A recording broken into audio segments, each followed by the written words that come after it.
Good morning students. हम lesson number 9 पढ़ रहे हैं और जिसमें हम पढ़ चुके हैं प्रकाश के बारे में जान चुके हैं, उनकी प्रकृति के बारे में जान चुके हैं, प्रतिबिंब कैसे बनते हैं उसके बारे में जान चुके हैं। मैंने प्रतिबिंब का एक वो बताया था आपको, दूसरा वाला मैं बाद में बताऊंगी क्योंकि मुझे नहीं लगता कि आपको समझ में नहीं आया होगा, वरना आपने किसी ने कुछ लिख के नहीं भेजा, इसलिए मुझे लगता है आपको समझ में आ गया होगा। आपने बना के भी देखे होंगे डायग्राम को, कुछ ज्यादा वो नहीं थे, इसलिए मैंने आज नहीं करवाया है। आज मैं कुछ एक नया क्वेश्चन करवा देती हूँ, उसके बाद देखते हैं उसको करवाना है कि नहीं करवाना है। ठीक है, आज हम एक क्वेश्चन देखेंगे, काफी इंपॉर्टेंट क्वेश्चन है। तो देखो क्वेश्चन है क्या।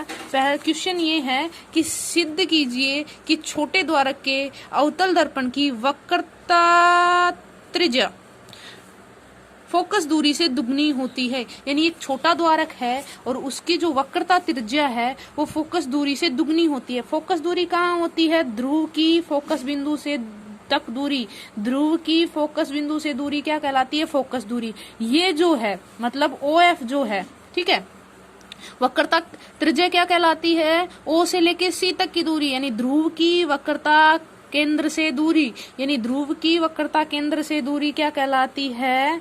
वक्रता त्रिज्या कहलाती है। ये कह रहा है कि जो वक्रता त्रिज्या है ना, ये फोकस दूरी की क्या है? दुगनी है, यानी इसको किससे गुणा कर दो? 2 से। या फिर हम ये भी लिख सकते हैं कि जो OF है वो 1/2 OC, यानी दोनों में से कोई एक चीज प्रूफ कर दो। यही कह रहा है कि जो वक्रता त्रिज्या है किसकी दुगनी होती है? फोकस दूरी की दुगनी होती है। कौन? वक्रता त्रिज्या। द्वारक छोटा दे रखा है, द्वारक छोटे का मतलब ये दोनों पॉइंट ना बिल्कुल पास पास माने जाएंगे। द्वारक छोटा है इसका मतलब, द्वारक छोटा है इसका मतलब क्या मानोगे? इसका मतलब ये मानोगे ये बिंदु है, इस बिंदु के वो है। वैसे मैंने डायग्राम तो ऐसे बना रखा है, लेकिन ये जो F और O है ना, ये FO, ये जो है ऐसे है ना, FO ऐसे, यानी यहाँ पे F है, यहाँ पे O है, और यहीं आसपास में जो है ना, ये जो है अपना P, ये जो FP है ना, ये बिल्कुल FP यहीं से P बिंदु है, यानी बिल्कुल छोटा। ये दोनों लगभग क्या है? बराबर है।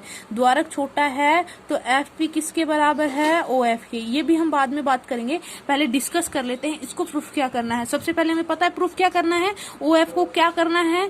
OF को क्या करना है? आधा होता है किसका? सॉरी, OF जो OF होता है वो आधा होता है किसका? OC का। या फिर हमें ये प्रूफ करना है OC दुगना होता है किसका? OF का। ठीक है, यानी वक्रता त्रिज्या दुगनी होती है किसकी? फोकस दूरी की। या फिर हमें ये प्रूफ करना है फोकस दूरी आधी होती है किसकी? वक्रता त्रिज्या की। बात वही है, हमें ये प्रूफ करना है। इसको प्रूफ करने के लिए कुछ करने की जरूरत नहीं, हमें यूज करना है परावर्तन का नियम। बहुत ही इजी तरीके से हो जाएगा। परावर्तन का नियम यूज करना है, और परावर्तन का नियम यूज करेंगे। देखो हमें पता है परावर्तन में क्या होता है। देखो प्रकाश की किरण ऐसे आती है, यानी कोई प्रकाश की किरण आती है, ठीक है, वो किस माध्यम से टकराती है? हमने अवतल दर्पण लिया है। अवतल दर्पण क्या होता है? किरणों को केंद्रित करता है, ठीक है, और उत्तल दर्पण फैला देता है। तो हमने अवतल दर्पण लिया है। अवतल दर्पण का ही क्वेश्चन में दे रखा था कि अवतल दर्पण में होता है, तो हमने अवतल दर्पण लिया है। यहाँ से कोई समांतराई प्रकाश किरणें कहाँ से गुजरती है?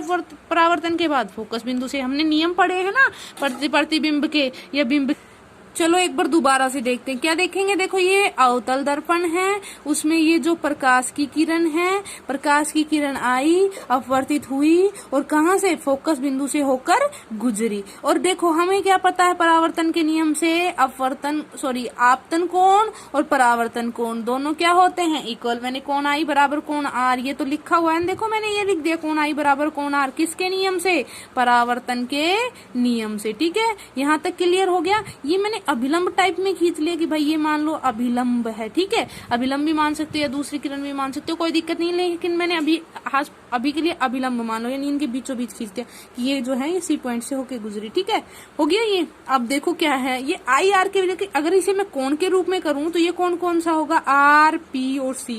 मैथ में होता है ना ऐसे 1 2 3 बीच वाला जो कोण होता है, बीच का कोण होता है, इसमें मतलब P वाला कोण है, P पे कोण बन रहा है। इसी प्रकार देखो CPQ, ठीक है, यानी ये दोनों मैंने इसी से लिए। कोण आई बराबर कोण आर का मतलब RPC बराबर CPQ। तो ये मैंने थोड़ा सा इसका वैसे रूप लिख दिया, कोण रूप में इस तरह लिख दिया, बाकी वही कोण है। ठीक है, आगे देखो RP एक समांतर रेखा है, देखो कैसे पता चला, देखो फोकस बिंदु से वही रेखा गुजरेगी परावर्तन के पश्चात जो मुख्य अक्ष की क्या होगी, समांतर, और आरपी समांतर है मुख्य अक्ष के, तभी तो फोकस बिंदु से गुजर रही है, तो आरपी एक समांतर रेखा है। और समांतर रेखा में हमें क्या होता पता होता है, ये जो होता है, ये जो जेड की आकृति बन रही है, ये क्या होते हैं, एकांतर कोण।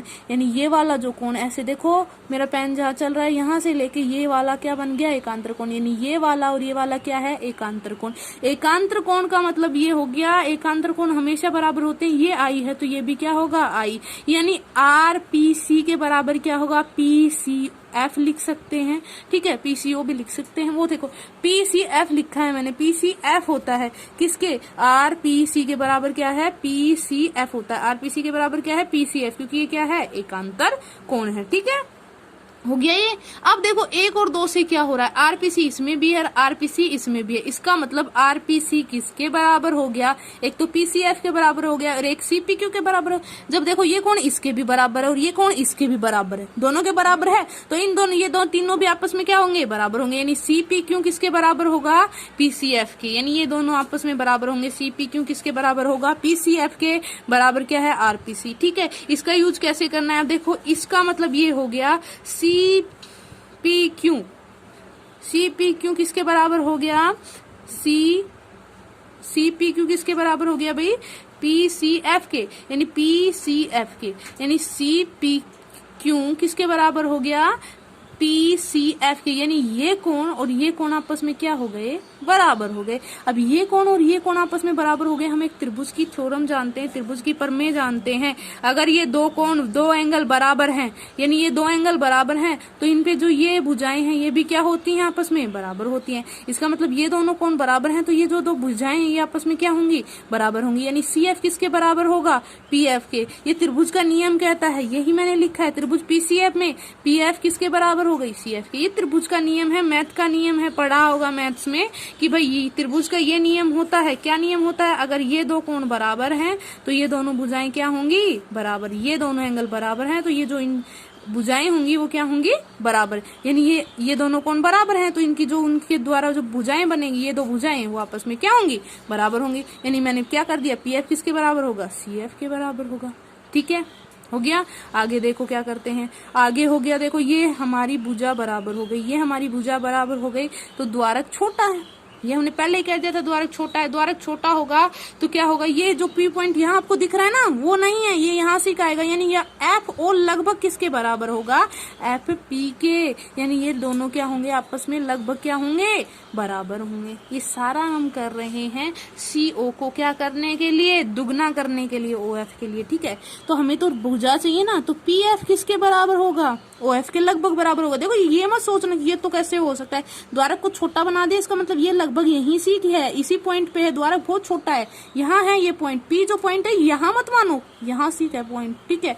तो ये बिल्कुल लगभग बराबर सा ही है, तो यहाँ पे लगभग बराबर सा, यानी पी एफ लगभग बराबर है ओ एफ के, और पी एफ किसके बराबर है, एफ सी के। तो पी एफ, एफ सी और ओ एफ आपस में क्या हो गए, बराबर। ये वाला पॉइंट लेके चलना है अब हमें, ठीक है। ये वाला पॉइंट निकालने के लिए हम इतनी देर से मेहनत कर रहे थे, ठीक है। ये वाला पॉइंट हमने कैसे निकाला, सबसे पहले इस कोण को किसके कोण के बराबर किया, इसके, क्योंकि एकांतर कोण था। ये दोनों तो आपस में बराबर होते हैं, क्योंकि आपतन कोण और परावर्तन कोण बराबर होते हैं, इसमें कोई दिक्कत नहीं। इसमें देखो इस कोण को मैंने इस कोण के बराबर किया, इस कोण को इस कोण के बराबर करने के बाद इन दोनों कोणों को आपस में बराबर किया, क्योंकि आई यहाँ, ये भी तो आई है, आई कोण बराबर हो गई। बराबर होने से इनकी भुजाएं क्या हो गई, बराबर हो गई। ये भुजा बराबर है, ये भुजा बराबर है, और ये लगभग इसके पॉइंट ऑफ व्यू में है, क्योंकि द्वारक छोटा है, तो ये भुजा भी बराबर। यानी ये दोनों भुजा, ये भुजा और ये भुजा आपस में क्या है, बराबर है, ठीक है। यानी इन दोनों भुजाओं को मैंने क्या निकाल दिया, बराबर। अब देखो सीओ क्या होगा, सीओ को लेना है तो सी एफ प्लस एफ होगा। देखो ये एक बड़ी सी रेखा है, इसमें देखो ये दे रखा हो, ये पॉइंट दे रखा पी सी डी, मैं कह दूं पी सी 2 सेंटीमीटर की है, ये 4 सेंटीमीटर की है। अब बताओ ये टोटल लंबाई, तो हम कहेंगे 4 + 2 = 6 सेंटीमीटर। और मैं कह दूं भाई ये टोटल रेखा 5 सेंटीमीटर की है, ये 2 सेंटीमीटर की है, इसको निकालो तो 5 में से मैं 2 घटाऊंगी, कितना आ जाएगा, 3 सेंटीमीटर। हम करते हैं ना ऐसा, इसमें भी यही करना है। सीओ निकालनी है तो सी एफ और एफ ओ को क्या कर देंगे, आपस में जोड़ देंगे। और हमें पता है सी एफ, एफ और पी एफ आपस में क्या बराबर है, तो बराबर है, तो सी एफ की जगह मैं क्या लिख सकती हूँ, ओ एफ और ओ एफ मिलके कितने हो गए, 2। यानी सीओ किसके से किससे दुगना है, एफओ से। यही तो हमें प्रूफ करना था, सीओ किससे दुगना है, एफओ से, या फिर एफओ क्या है, आधा है सीओ से। अतः हम कह सकते हैं जो वक्रता केंद्र होता है किसका दुगना होता है, फोकस का। फोकस दूरी का, या हम कह सकते हैं फोकस दूरी किसकी आधी होती है, वक्रता केंद्र की। क्वेश्चन कैसे भी पूछे ऐसे हम कर सकते हैं।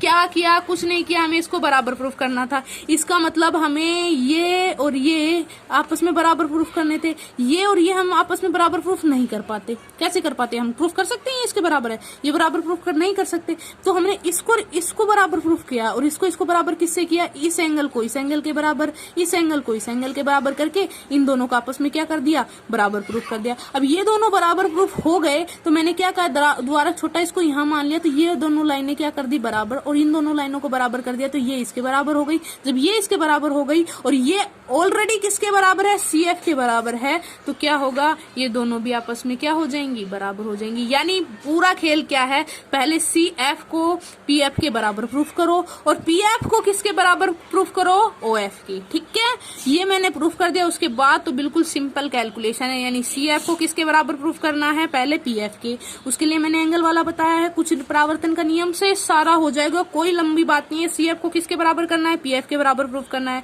फिर एफओ को किसके बराबर प्रूफ करना है, पीएफ के, क्योंकि द्वारक छोटा है मैंने पहले लिख दिया। ठीक है, ये इससे हो जाएगा, तो ये दोनों आपस में बराबर हो जाएंगे, तो इन दोनों को जोड़ेंगे तो ये दुगना आ जाएगा, ऑटोमेटिक हो जाएगा। ठीक है, इसको देखना, अच्छे से करना। आज के लिए इतना ही, थैंक यू।